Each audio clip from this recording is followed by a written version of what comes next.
इसके बाद में क्लास 10th का ही पीरियोडिक टेबल जो आवर्त सारणी होता है उसमें से एक इंपॉर्टेंट क्वेश्चन लिया हूँ। क्वेश्चन क्या है, निम्नलिखित से तत्वों का कौन सा समूह धात्विक गुणों का बढ़ते हुए क्रम में लिखा गया है। यहाँ पे 4 ऑप्शन दिया है, इस 4 ऑप्शन में से आपको बताना है जी कौन सा ऑप्शन बढ़ते हुए क्रम में धात्विक का गुण दिया गया है। तो देखिए इसके लिए आपको कॉन्सेप्ट क्या होना चाहिए, धात्विक गुण क्या होता है। तो धात्विक गुण के लिए मतलब मेटालिक कैरेक्टर, इंग्लिश में जिसको बोलते हैं मेटालिक कैरेक्टर, मेटालिक कैरेक्टर, इसको हिंदी में क्या बोलते हैं, धात्विक गुण। ठीक है, धात्विक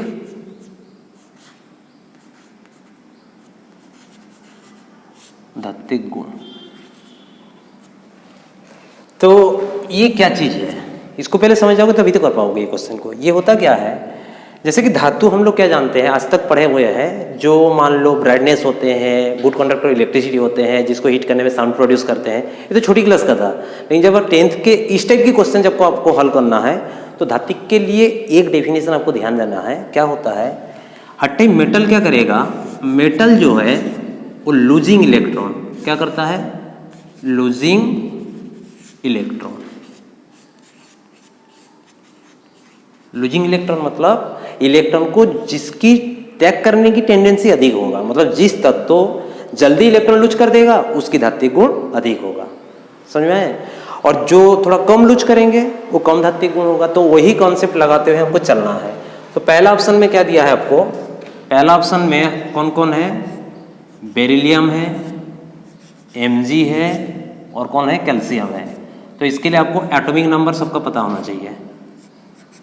तो बेरिलियम का कितना होता है 4, मैग्नीशियम का कितना होता है 12, कैल्शियम का कितना होता है 20।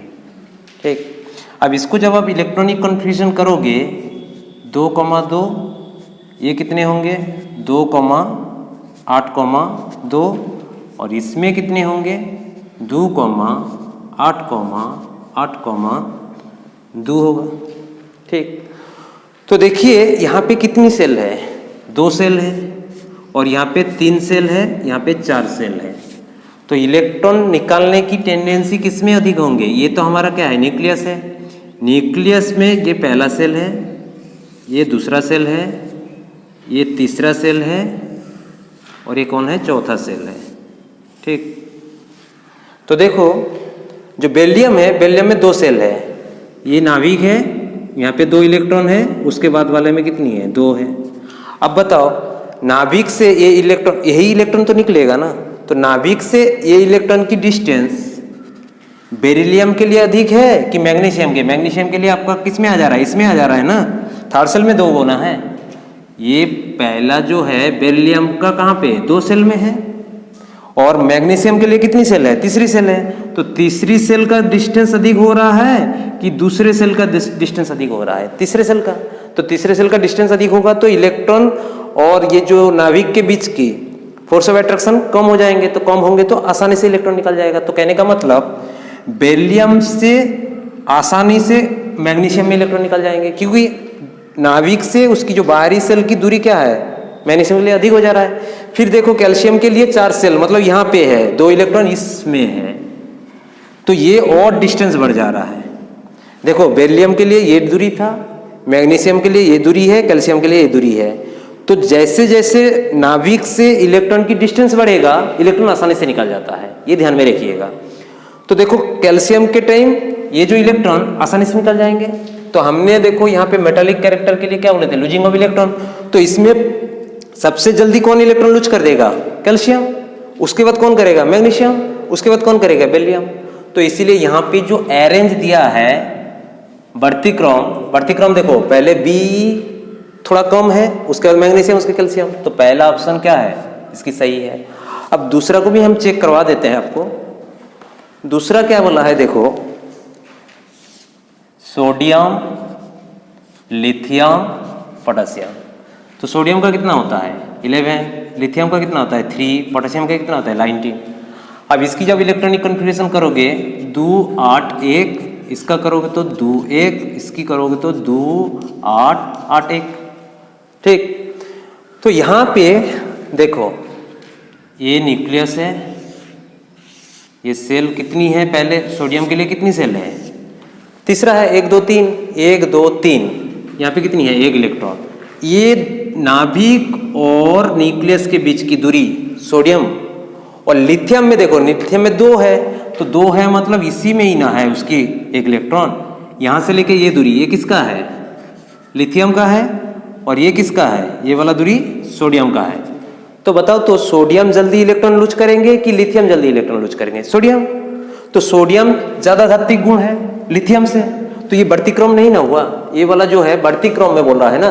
तो पहले कौन है, सोडियम का सबसे अधिक धात्विक गुण है, फिर लिथियम क्या हो रहा है, कम हो जा रहा है, फिर पोटेशियम क्या हो रहा है, बढ़ जा रहा है, पोटेशियम 4 है मतलब बढ़ जा रहा है। तो पहले क्या हुआ, सोडियम ज्यादा धात्विक गुण है, फिर लिथियम क्या हो रहा है, कम, फिर सोडियम क्या हो रहा है, बढ़ जा रहा है। तो बढ़ा कम फिर बढ़ा, तो ये इंक्रीजिंग ऑर्डर नहीं है, इसलिए ये ऑप्शन कैंसिल है। अब इसको भी थोड़ा दिखा दे रहा हूं आपको। ये वाला क्या है, मैग्नीशियम, एल्यूमिनियम और क्या दिया आपको, सिलिकॉन। तो मैग्नीशियम का कितना होता है, 12, एल्यूमिनियम का 13, सिलिकॉन का 14। तो यहाँ पे तब आपका कितना होगा, इसकी इलेक्ट्रॉनिक कन्फिग्रेशन करोगे तो 2 8 2, इसका 2 8 3, इसका करोगे तो 2 8 4। तो यहाँ पे देखो तीनों का तीनों नंबर ऑफ सेल इक्वल है। तो कहने का मतलब जो न्यूक्लियस है और उसकी जो सेल है 1 2 3, तीनों में सब 3 3 है। तो 3 3 है, तो मतलब कहने का मतलब क्या है, जो बाहरी इसमें कितनी है, 2 है मैग्नीशियम के लिए, फिर एल्यूमिनियम के लिए 3। तो तीनों जो एलिमेंट है तीनों का नाभिक से बाहरी कोश की दूरी तो इक्वल है। तो इसीलिए कौन पहले छोड़ेगा कौन बाद में छोड़ेगा, थोड़ा दिक्कतें आ रहा है। तो इसके लिए कौन सा कॉन्सेप्ट ध्यान में रखना है, इसकी जो एटॉमिक नंबर, जिसका ज्यादा एटॉमिक नंबर होगा वो क्या करेगा, थोड़ा कम छोड़ेगा। कैसे, मैं बता दे रहा हूं। यहाँ पे नाभिक में सिलिकॉन के लिए कितना चार्ज है, प्लस चार्ज है 14, प्लस चार्ज 14 मिल करके इसको खींच रहा है, तो ज्यादा फोर्स ऑफ अट्रैक्शन है, इलेक्ट्रॉन नहीं निकल पाएंगे। एल्यूमिनियम 13 नाभिक में कितनी न्यूक्लियस चार्ज है, 13 चार्ज मिलकर इलेक्ट्रॉन को, बाहरी इलेक्ट्रॉन को खींच रहा है, और ये 12 नाभिक चार्ज मिलकर के खींच रहा है। तो 12 इलेक्ट्रॉन को, 12 नाभिक चार्ज इलेक्ट्रॉन को खींच रहा है जितना बल से, 13 उससे अधिक खींच रहा है, 14 उससे अधिक खींच रहा है। तो 14 जो खींच रहा है तो वो इलेक्ट्रॉन तो आसानी से नहीं निकल पाएंगे ना, 12 में से जल्दी निकल जाएंगे। तो 12 में से जल्दी निकल जाएंगे तो सबसे धात्विक गुण तब किसका हुआ, Mg का। तो Mg का सबसे अधिक, उसके बाद एल्यूमिनियम, उसके बाद, मतलब ये उल्टा ऑर्डर दे दिया, ये बढ़ती क्रम नहीं, ये डिक्रीजिंग ऑर्डर दे दिया।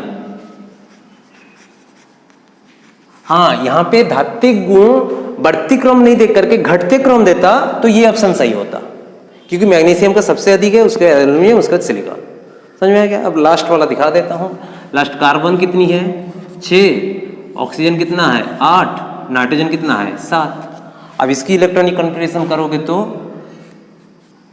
2 4, इसका करोगे तो 2 6, इसकी भी करोगे तो 2 5। फिर वही वाली बात आ गया, नंबर ऑफ सेल बराबर हो गए। तो नंबर ऑफ सेल बराबर हो गया तो ये हमारा क्या है, न्यूक्लियस, 2 गो सेल है, यहाँ पे 2 इलेक्ट्रॉन, कार्बन के लिए इसमें कितनी है, 4, सेकेंड वाले में ऑक्सीजन के लिए 6 है, इसमें 5 है। तो आप देखो यहाँ पे ध्यान देने वाली बात, जो इलेक्ट्रॉन निकलने वाला, तो कार्बन के लिए नाभिक चार्ज कितनी है, 6 इफेक्टिव न्यूक्लियर चार्ज इलेक्ट्रॉन को खींच रहा है, 8 खींच रहा है, 7 खींच रहा है, तो 8 तो अधिक खींचेगा, तो 8 अधिक खींचेगा तो इलेक्ट्रॉन तो आसानी से नहीं निकल पाएगा। तो 6 थोड़ा कम खींचेगा, 7, तो 6 मतलब कार्बन का सबसे अधिक धात्विक गुण है। उसके बाद ऑक्सीजन घट गया, फिर नाइट्रोजन बढ़ जा रहा है, तो पहले बढ़ा फिर घटा फिर बढ़ा, तो कहने का मतलब ये भी नहीं होंगे, ठीक, ये भी नहीं होंगे। लेकिन हमको रिवर्स ऑर्डर पूछता तो ये सही है, तो इसीलिए जो है पहला ऑप्शन जो है इस क्वेश्चन के लिए सही है। उम्मीद करता हूँ ये क्वेश्चन आप लोग को समझ में आ गया। फिर भी आपको कहीं पे डाउट है तो कमेंट सेक्शन में जरूर लिखिएगा, मैं कोशिश करूँगा अगला वीडियो में इस टाइप के क्वेश्चन और करवाने की।